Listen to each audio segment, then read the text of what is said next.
നമസ്കാരം. നിങ്ങൾ ഒരുപാട് സ്നേഹിച്ചിരുന്ന വ്യക്തി ഇപ്പോൾ നിങ്ങളിൽ നിന്ന് അകന്നു പോയിക്കൊണ്ടിരിക്കുകയാണോ? തുടക്കത്തിലൊക്കെ ഒരുപാട് സ്നേഹപരമായ രീതിയിൽ പെരുമാറുകയും സംസാരിക്കുകയൊക്കെ ചെയ്തിരുന്ന ആളുകൾ തമ്മിൽ ഇപ്പോൾ അകൽച്ചയിലാണ് എന്നുണ്ടെങ്കിൽ അവരിനെ തിരിച്ചു കൊണ്ടുവരണമെന്ന് നിങ്ങൾക്ക് ആഗ്രഹമുണ്ടോ? അങ്ങനെ ഉണ്ടെങ്കിൽ ഉറപ്പായിട്ടും നമുക്ക് അവരെ തിരിച്ചു കൊണ്ടുവരാൻ പറ്റും. അതിന് നിങ്ങളിതിൻ്റെ അവസാനം കാണുന്ന വാട്സപ്പ് നമ്പറിൽ മെസ്സേജ് ചെയ്യുക. അതിൽ നിന്ന് നിങ്ങൾക്ക് മനസ്സിലാക്കാൻ പറ്റും എങ്ങനെ ആ വ്യക്തിയെ കൊണ്ടുവരാൻ എന്താണ് ചെയ്യേണ്ടത് എന്ന്. അത് മനസ്സിലാക്കി അതേപോലെ ചെയ്യുകയാണെങ്കിൽ തീർച്ചയായിട്ടും എത്ര അകന്ന് നിൽക്കുന്ന വ്യക്തിയാണെങ്കിലും അവരെ നമുക്ക് പഴയ പോലെ നമ്മുടെ അടുത്തേക്ക് തന്നെ കൊണ്ടുവരാൻ പറ്റും. ചില ആളുകൾക്ക് ഇങ്ങനെ ഒരുപാട് സ്നേഹത്തോടെ നിന്ന് പിന്നെ പതുക്കെ അതിൽ നിന്ന് ഒഴിഞ്ഞു പോകുമ്പോൾ അതിലൊരു വ്യക്തിക്ക് അതൊരിക്കലും അംഗീകരിക്കാൻ പറ്റാത്തൊരവസ്ഥയായിരിക്കും. ആ വ്യക്തി നമ്മളിൽ നിന്ന് അകന്നു പോകുമ്പോൾ മാനസികമായി ഒരുപാട് ബുദ്ധിമുട്ടുന്ന ഒരു അവസ്ഥയിലേക്ക് പോകും.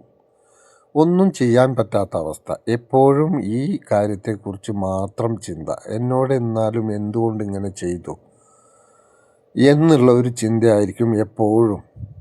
അത്രക്കധികം സ്നേഹിച്ചു പോയിട്ട് പെട്ടെന്ന് ആ സ്നേഹിച്ച വ്യക്തിയിൽ നിന്ന് തന്നെ തുടക്കത്തിൽ സ്നേഹം കാണിച്ചതിൻ്റെ നേർവിപരീതമായി ചീത്ത വാക്കുകളും ദേഷ്യപ്പെടലും കുറ്റപ്പെടുത്തലുകളും ഒക്കെ കേൾക്കുമ്പോൾ ഒരുപാട് വിഷമം തോന്നും.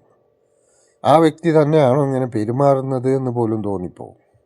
അതിന് പല കാരണങ്ങളും സംഭവിക്കുന്നുണ്ട്. ഒന്ന്, നമ്മളിൽ നിന്ന് അവരെ ആഗ്രഹിച്ചിരുന്നത് അവർ നേടിക്കഴിഞ്ഞതിന് ശേഷമായിരിക്കും അവർ പോകുന്നത്. അതല്ലെങ്കിൽ മറ്റു റിലേഷൻഷിപ്പ് തേർഡ് പാർട്ടിയുടെ ഒരു സാന്നിധ്യമായിരിക്കും. തേർഡ് പാർട്ടിയുടെ ഒരു ഇടപെടൽ വരുമ്പോഴാണ് കൂടുതലായിട്ടും ഇങ്ങനെയുള്ള ഇതിൽ നിന്ന് വിട്ടുപോകുന്നത്. കാരണം നമ്മളിലേക്ക് വരുമ്പോഴേ അവർ ആത്മാർത്ഥതയില്ലാതെയാണ് വന്നിട്ടുണ്ടാവുക. ആ ആത്മാർത്ഥയില്ലായ്മ കൊണ്ടാണ് നമ്മളിൽ നിന്ന് അവർ ഒഴിഞ്ഞു പോകുന്നതും. മറ്റൊരാളെ കാണുമ്പോൾ അല്ലെങ്കിൽ മറ്റൊരാളുമായിട്ട് സൗഹൃദത്തിലാകുമ്പോൾ നമ്മളെ പതുക്കെ ഒഴിവാക്കിക്കൊണ്ടിരിക്കുന്നത് അതുകൊണ്ടാണ്. അങ്ങനെയുള്ളവർക്ക് സത്യത്തിൽ ആത്മാർത്ഥത ഇല്ല എന്നുള്ളതാണ്. അങ്ങനെയുള്ള വ്യക്തികൾ നമ്മളെ ചതിക്കുകയും വഞ്ചിക്കുകയും ഒക്കെ ചെയ്യും. പക്ഷേ എന്തൊക്കെ ചെയ്താലും ശരി, അവരില്ലാതെ നമുക്ക് മുന്നോട്ട് നീങ്ങാൻ പറ്റില്ല എന്നുള്ളൊരവസ്ഥയായിരിക്കും. മാനസികമായിട്ടുള്ള മെയിൻ ബുദ്ധിമുട്ടുന്നതിൻ്റെ കാരണം അത് തന്നെയാണ്. അവരില്ലാതെ മുന്നോട്ട് പോകാൻ പറ്റില്ല എന്നുള്ളൊരവസ്ഥ. അപ്പോൾ അങ്ങനെയുള്ള വ്യക്തികൾ തീർച്ചയായിട്ടും അവരെ കൊണ്ടുവരിക, തിരിച്ചു കൊണ്ടുവന്ന് നല്ല സന്തോഷത്തോടു കൂടി നമ്മുടെ കൂടെ നിർത്തി മുന്നോട്ട് നീങ്ങുക എന്നുള്ളൊരു വഴി മാത്രമേ അവരുടെ മുന്നിലുണ്ടാവൂ.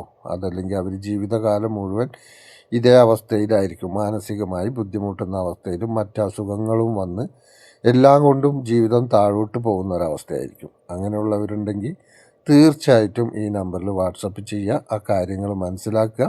എന്നിട്ട് ചെയ്ത ആ വ്യക്തിയെ തിരിച്ച് നിങ്ങൾ കൊണ്ടുവന്ന് സ്നേഹത്തോടും സന്തോഷത്തോടും കൂടി മുന്നോട്ട് നീങ്ങുക. എല്ലാവർക്കും നന്ദി, നമസ്കാരം.